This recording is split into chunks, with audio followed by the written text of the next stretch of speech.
Thank you. I know I'm coming at a time where many of you are tired because you have been for 3 days in discussions, but I'm extremely happy to be here. And I'm very happy to have the opportunity to give you my vision and my understanding of the power of the arts by taking into account the new position that I have as responsible for the most important funding organization in Canada. It is inspiring to be among many people who are passionate of arts and who are coming from all these sectors of the society and who are meeting around an observation and a commitment. The power of arts could foster social change. Of course, our challenge is to make sure that the idea of the arts, power of the arts, becomes an evidence for most of our citizens, and that it's being taken into account from our elected officials and all the different scales of our democracy. To take Nietzsche's metaphor, when the artists will have awakened the giant in our collective spirits, real social changes will no longer be a dream, but a possibility.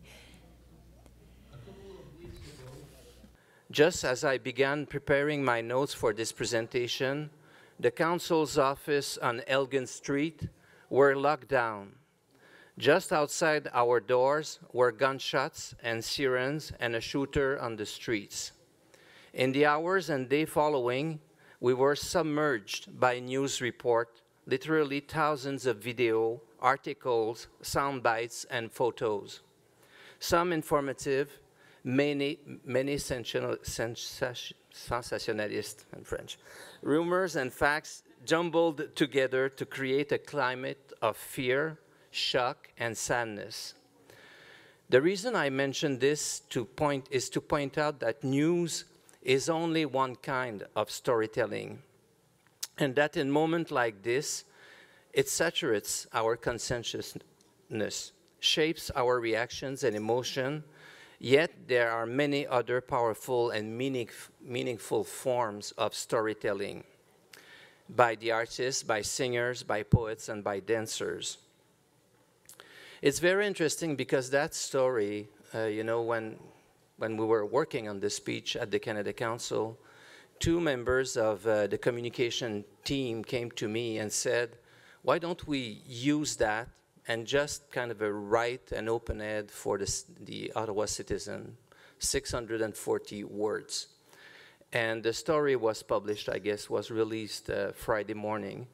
And that text has been tweeted and retweeted all over Canada since then, by people who have nothing to do usually with the Canada Council, by veterans, by a lot of people, just because it was about something that created such a huge shock for the Canadian population, and also because in that story there was a simple explanation of what the contribution of the arts could be. In moments of crisis, the power of artists to heal, to unite, to express our collective revulsion at a terrible event, and to reaffirm our faith in each other and in our communities and countries' values is tangible. It is essential. Perhaps, and a lot of people in this room know Bill, perhaps William Cleveland said it best in his book, Art and Upheaval, when he says, artists make us understand, resolve conflict, heal unspeakable trauma, give voice to the forgotten and disappeared, and restitch the cultural fabric of their communities. It is my hope that we will be able to find healing and strength in our artists' songs, images, and words, and that the work they're doing here today will help more people understand how the arts can help us build a better tomorrow. Depuis 2 ans, over the last 2 years, through this forum, you are sharing your ideas and realizations with respect to the impact of arts in society. You could be extremely proud of the practices, of the policy elements that you developed in economy, in justice, in community development and health, and so on. I also believe that we could get in our own life experience, in our own creative spirit, to seize in a visceral way what the arts bring to every one of us. And I am telling you a few words about my experience. For a long time, before becoming at the Canada Council for the Arts, I'm a big defensor of arts. This passion is in my professional work, but also by commitment at a citizen level. I'm absolutely convinced that we could criticize and give advice and describe actions of politicians. We could also wish that people who are in the public service, that the civil servants play a more imaginative role to move forward with the arts. But I'm convinced that with respect to the civil society, outside of institutions, outside of political institutions, and outside of the sophisticated bureaucracy, it is very important to develop citizen movements on the street so that people from different walks of life and different points of view could speak, not to defend their own professional interests, but to make sure that with respect to society, those values become very important for people who want to go into politics and for civil servants who want to develop political actions. Culture Montreal is an organization in which I participated as a founder and president for 12 years. It's an organization that still exists and that is very important in Montreal because it allows to have constantly on the public space, to have a guard that's active, a seductor, intelligent, documented, reactive and proactive, capable of having discussions about the city that include perspectives on arts and culture. The importance is not so much, I mean, it is important to find evidences and to have facts and hard facts to support arts and culture. But what I think is more and more important is to make sure that arts and culture have a seat at the table when discussions that have nothing to do with arts and culture, important discussion for the future of our society and our world are happening.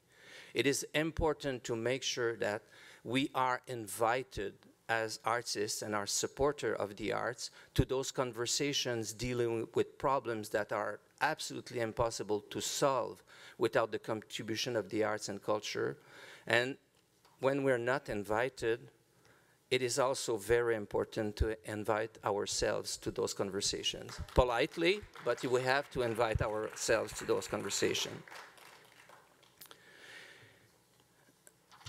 The Canada Council, since I'm now the new CEO of the Canada Council, for 5 years, which is interesting because I did not have a career as a cultural bureaucrat. I don't come from Ottawa, from the sector.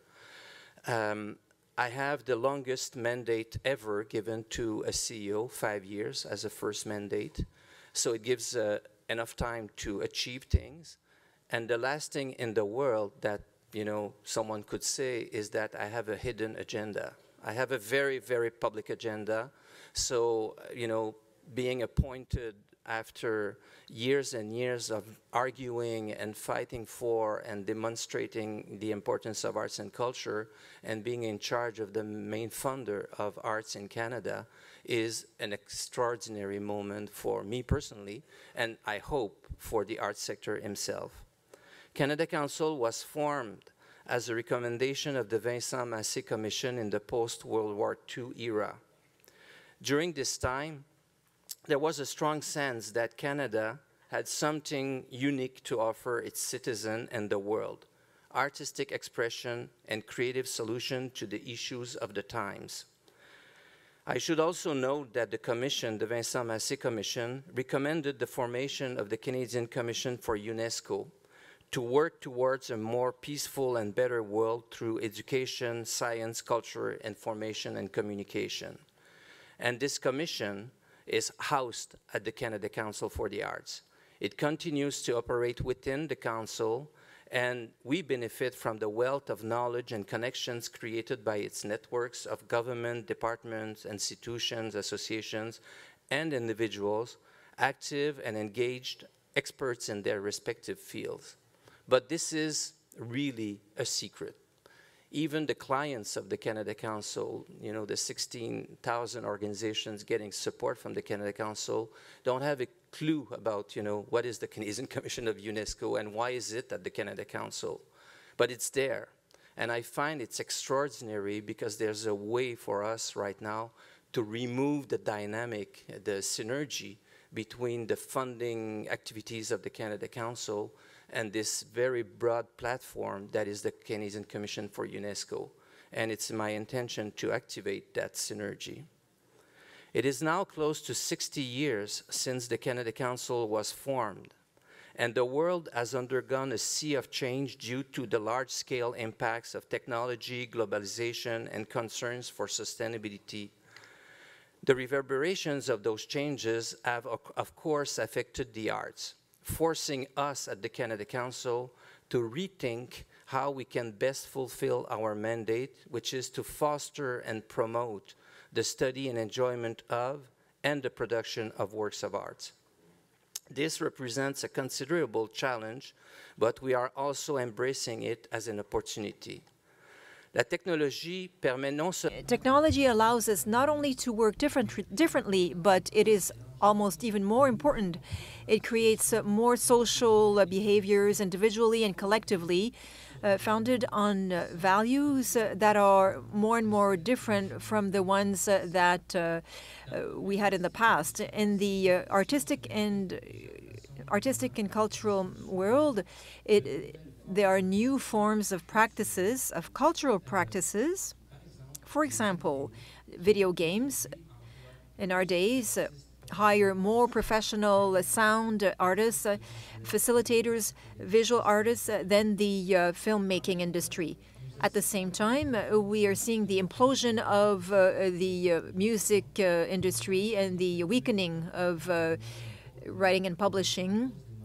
And some business models are being questioned, and those models were there for over 50 years. The emergence of very popular forms of creation and broadcasting, including participating, broadcasting, webinars, composite applications, and others, makes us worried, but also gives us hope. It is clear that technology represents a big challenge for professional artists because the familiar models based on rights and are replaced by forms of arts and artistic methods that are based on participation and sharing. But I think we could identify this context as an opportunity to well define and understand the power of arts that's becoming bigger by technology. After all, creativity is what we as human beings could bring to our relationship to technology. If the technology changes our society, artists have to be on the first line and make sure that our interactions with them makes us richer and gives us more power on our fate. It has to make sure that we use technology in an innovative and creative way and gives us to more and more people the opportunity to participate in artistic experiences and in the world that we want to live in. Has opened the gates to a tsunami of information. In August, the New York Times reported that each of us, if connected, receive on average the equivalent of 174 newspapers a day of information. No wonder why when we watch TV, you know, at the end of the day, if you're on Twitter, you know, you don't learn anything new there. In the midst of this information overload, there is a world of possibilities. Le Devoir last week was saying that by the end of 2014, more than 40% of humanity will be online, and more than 85% of Canadian population is already online. This forces us to be creative and clear, both in making art and in making the case for societal change via the arts. It demands that we, as advocates of change, come together, as we do today, around our message and strengthen our voice so it stands out from the rest. Big challenge. Globalization is another societal force that offers challenge and opportunities for the arts and social change. Many new Canadians are not engaging with the arts in traditional ways. Attending arts galleries, mainstream theater productions, or classical music performances may not be part of their cultural behaviors. Yet, in this smaller world, expression and identity are more important than ever. We see evidence of this in international conversations about the importance of cultural citizenship and a right-based approach to arts and culture. The right to participate in culture and access the arts is enshrined in the Universal Declaration of Human Rights, but we need to adapt that principle to the life of today. UNESCO's Universal Declaration on Cultural Diversity positions cultural diversity as a source of exchange, innovation, and creativity, as necessary for humankind as biodiversity is for nature. Such movements have their roots in a need to redefine identity and build cohesion while maintaining inclusion and diversity. In other words, in this fragmented world, people are looking for ways to belong. The arts can provide a safe space for disparate groups to come together. Partout dans le monde, et particulièrement Everywhere in the world, and especially in Canada, the creative potential of the Aboriginal people are a key for the future. The Aboriginal artistic expression is starting, and the Inuit dancers and all the artists, as well as the ones from the First Nations, are more and more recognized and celebrated in Canada and in the world. During the last year, a team of Inuit artists contributed to the conception of the Canadian Pavilion in Venice. Tanya Kakak showed the Nanook of the North at the Luminato Festival and received the Polaris Prize. Aside from waking up my neighbors in the morning, a tribe called Red received the Juno of the New Person of the Year. Another one received the Sobe. Rebecca Belmore received the Governor General Prize in Visual Arts and Media. This recognition is only the tip of the iceberg, and it plays a very good role with respect to autonomy, the redefining of a collective map and individual identity, and of the sharing of dreams and aspirations. Recently, I had the opportunity to participate in a meeting in Montreal between the Aboriginal curators. And I remembered a sentence that was extraordinary from a commissionary, David Garneau, who talked about this movement and who said, we are moving from recognition to ignition. Brilliant. As the Canada Council celebrates 20 years of a dedicated Aboriginal Arts Office, the success of First Nation, Métis, and Inuit artists is extremely exciting, and we are currently planning to scale up our impact on that front moving forward. Another international conversation in which the arts have rightly staked a claim is around the global urgency of sustainable development. Sustainability is perhaps the vastest project of social change ever we will see. And it's one where we must absolutely leverage the power of the arts. The future of humanity depends on our collective ability to understand and anticipate change and address the human and social dimension of development. Last year, I took part with a lot of people in this room to an event called The Art of Resilience, hosted by the Brinnenberger Foundation, Musageries, and the G.W. McConnell Family Foundation. All philanthropic organizations committed to social change. The participants included artists, environmentalists, academics, urban planners, community leaders, and we came to a consensus, and the consensus was that culture is the backbone of every society. It is our first education, the crux of socialization. And that if we are to endure, adapt, and thrive amid the great social changes we're living, we need to first and foremost consider culture.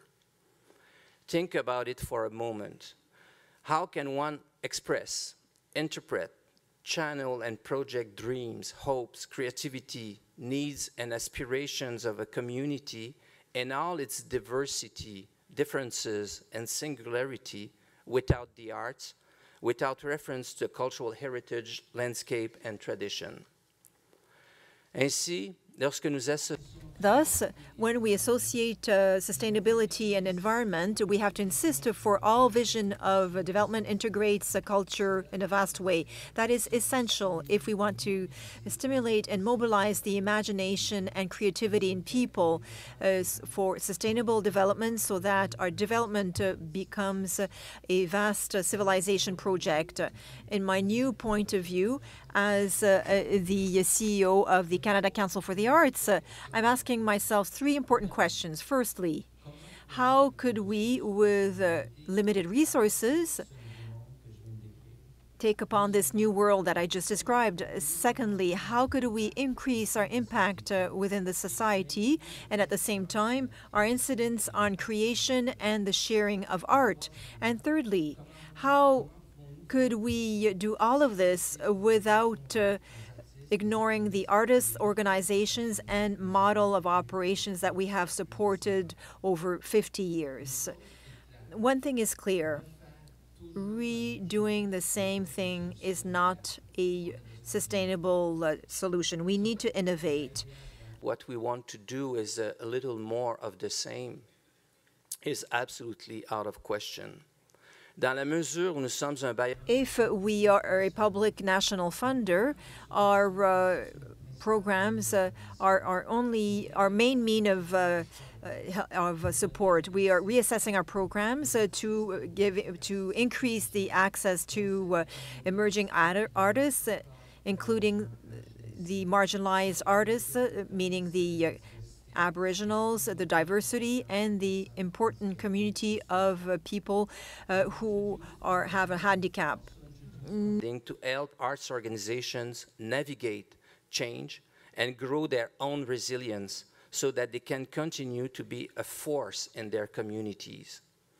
The Canada Council funds artists at all stages of their career, but I see a great need to reach out to and make room for young artists from whom traditional disciplinary silos make less and less sense, for whom art and business, technology and education, and personal identities are increasingly mashed up.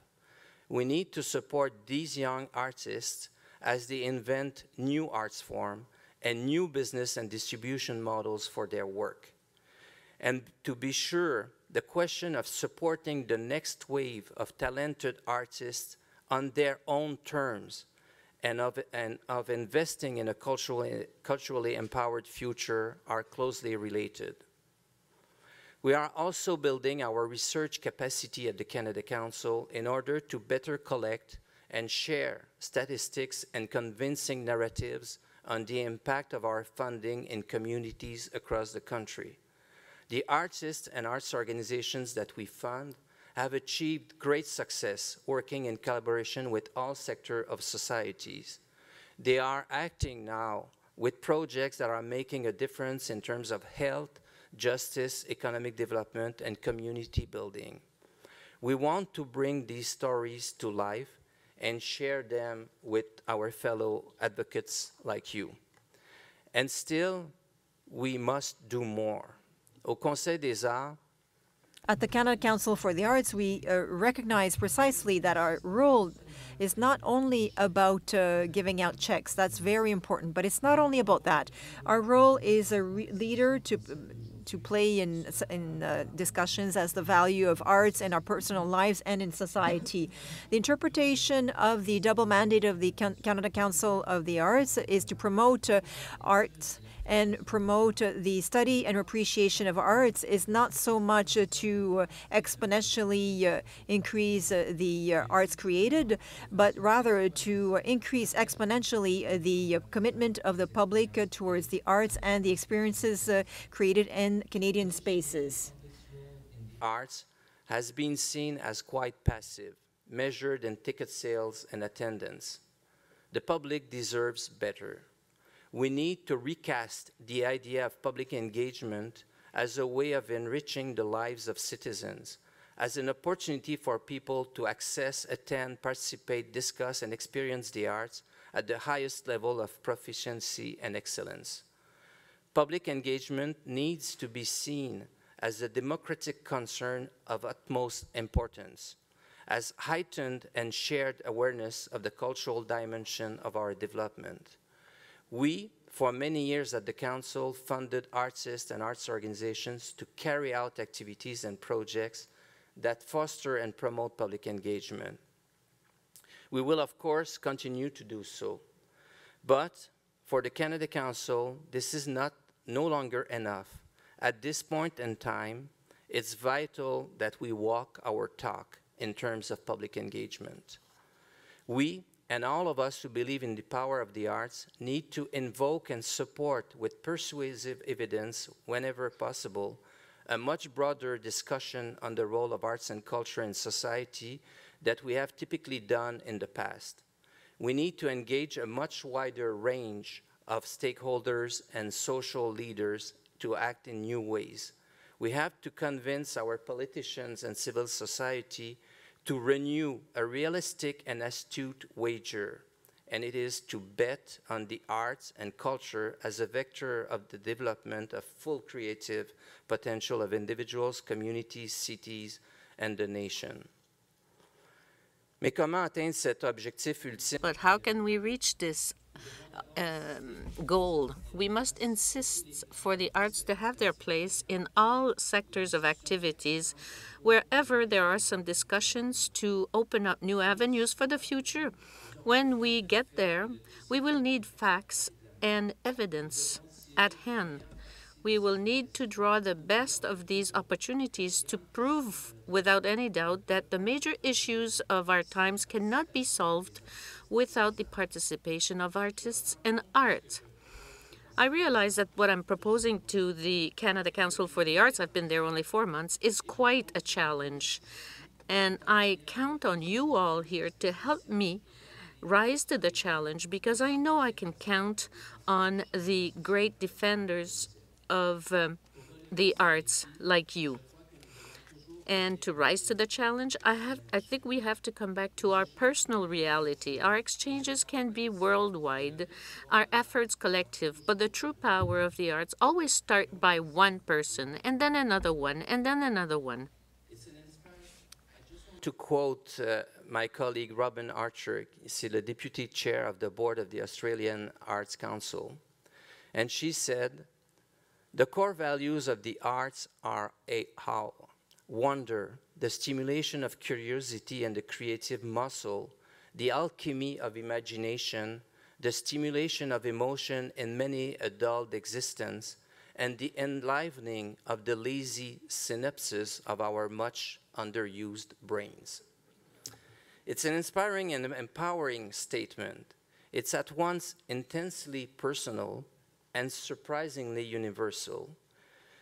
When we embrace these values, we give ourselves permission to be more ambitious, to claim the arts a legitimate place in society.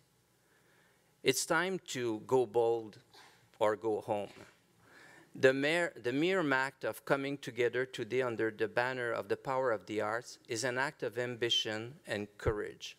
It's an act that affirms the conviction that the arts can change our society and reiterates our commitment to shape our future through the arts.